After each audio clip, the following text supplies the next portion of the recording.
secara umum, hukum kita harus menutupi aib saudara kita. Ketika dia melakukan kesalahan, tugas kita adalah menasihati dia. Tapi kalau ternyata dosa dia ini berkaitan dengan umat, bukan dosa pribadi dia. Tapi apa yang dia kerjakan itu bisa menyesatkan umat. Apalagi kalau disampaikan tadi, dia sampai berbohong, mengadakan dalil-dalil yang palsu, mungkin yang tidak benar. Apa tugas kita? Yang pertama tugas kita adalah memberikan nasihat kepada dia. Agar dia sendiri yang meralat ucapan dia gitu. Agar dia tobat.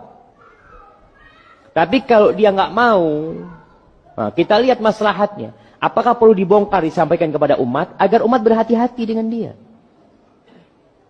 Kalau memang diperlukan itu dilakukan. Al-Imam An-Nawawi, beliau menyebutkan beberapa ghibah yang diperbolehkan. Salah satunya adalah wa muhadziri, untuk mewanti-wanti orang dari kesalahan orang itu. Ada orang bertanya kepada Imam Ahmad, aku merasa berat untuk berkata si fulan demikian, si fulan demikian. Dia takut menjelaskan kesalahan seorang. Kata Imam Ahmad, idza sakata anta wa sakatu ana, famata ya'riful jahilu sahih minas saqim. Kalau kau diam, saya juga diam, terus bagaimana orang bodoh tahu itu kesalahan? Kalau semuanya diam, terus bagaimana? Kalau semua kesalahan didiamkan, yang beribadah dengan bid'ah, yang beribadah dengan joget-joget tidak ada yang bantah, yang berbicara tentang akidah ngawur tidak ada yang bantah, terus bagaimana masyarakat? Jelaskan dengan adab. Anda dicela masyarakat, biarin aja, itu urusan, tidak ada masalah.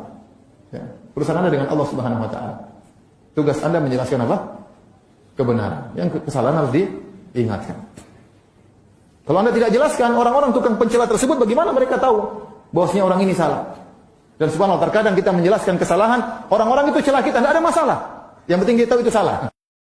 Kita tahu dosa ghibah atau tidak? Dosa besar atau tidak ghibah? Ghibah dzikra akhaka bima yakrah. Menyebutkan kejelekan tentang saudaramu apa yang dia tidak suka untuk disebut, itu namanya ghibah.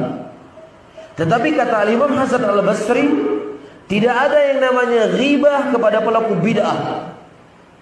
Tidak ada yang namanya ghibah kepada pelaku maksiat yang dia menampakkan kemaksiatannya. Itu tidak ghibah. Kita mengatakan si fulan, dia telah berbicara di majelis, dia berbicara di hadapan umum, yang pembicaranya begini, begini, dan begini, dan begini. Dan ini merupakan ucapan yang menyimpang dari Al-Quran. Qala Allah, ini ucapan menyimpang dari sunnah Rasulullah. Demikian Nabi berkata. Dan ucapan yang menyelisih dari apa yang telah datang dari sahabat Nabi SAW. Ini tidak disebut sebagai ghibah, walaupun kita sebut nama mereka. Ini tidak disebut ghibah.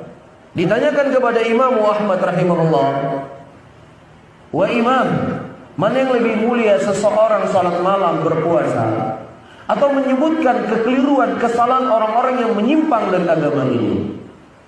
Kata Imam Ahmad, kalau seandainya engkau salat dan puasa untuk dirimu sendiri, tetapi menerangkan kebobrokan, kesesatan orang-orang yang menyimpang dalam agama ini, maka manfaatnya untuk dirinya dan juga manfaatnya untuk muslimin.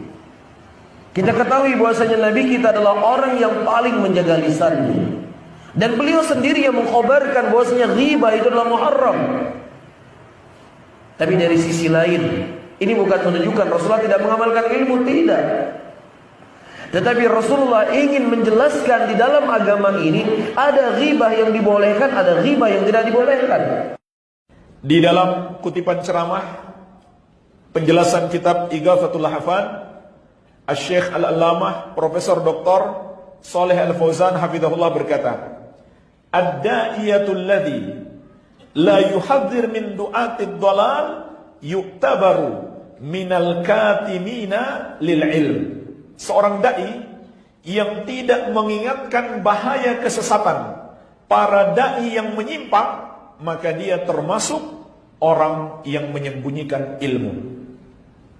Para dai, para ustadz, para ulama mengetahui orang-orang yang menyesatkan masyarakat, lalu mereka diam saja, tidak menjelaskan kepada masyarakat, mereka termasuk orang-orang yang menyembunyikan ilmu.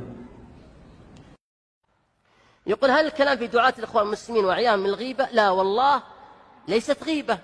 يقول الإمام ابن القيم رحمه الله تعالى في أواخر كتاب الروح إن هناك فرقا بين الغيبة والنصيحة. فإذا كان الكلام في الآخرين لغير مصلحة دينية ولا دنيوية فهذه غيبة. أما إذا كان لمصلحة دينية أو دنيوية فهذه نصيحة. وأخرج مسلم حديث فاطمة بنت قيس رضي الله عنها وأرضاها أنه تقدم لخطبته أنه قد خطبها ثلاثة: أسامة بن زيد وأبو جهم ومعاوية بن سفيان. فقال رسول الله صلى الله عليه وسلم: أما معاوية فالصعلوك لا مال له، أي فقير. وأما أبو جهم فلا يضع العصا عن عاتق، أي كثير الأسفار. أنكحوا أسامة. قال ابن عبد البر وغيره من أهل العلم: إذا جاز الكلام في الآخرين لأجل مصلحة دنيوية ومصلحة فردية فجواز كلام مصلحة دينية ومصلحة عامة من باب أولى، وليست غيبة، بل هذا جهاد ونصيحة وينبغي أن نتسابق عليه. وأقرب لك ذلك بمثل: لو أن هناك رجلا معديا فيه مرض معدي، فقلت لك: انتبه، هذا الرجل هذا معدي، لا يجالسك وأولادك، والله لتقبلن رأسي، وتقول والله لا أنسى لك هذه النصيحة. هذا في أمر ماذا؟ الدنيا. فكيف بأمر الدين؟ فإذا الكلام في الآخرين لمصلحة دينية أو دنيوية ليست غيبة، وإنما نصيحة.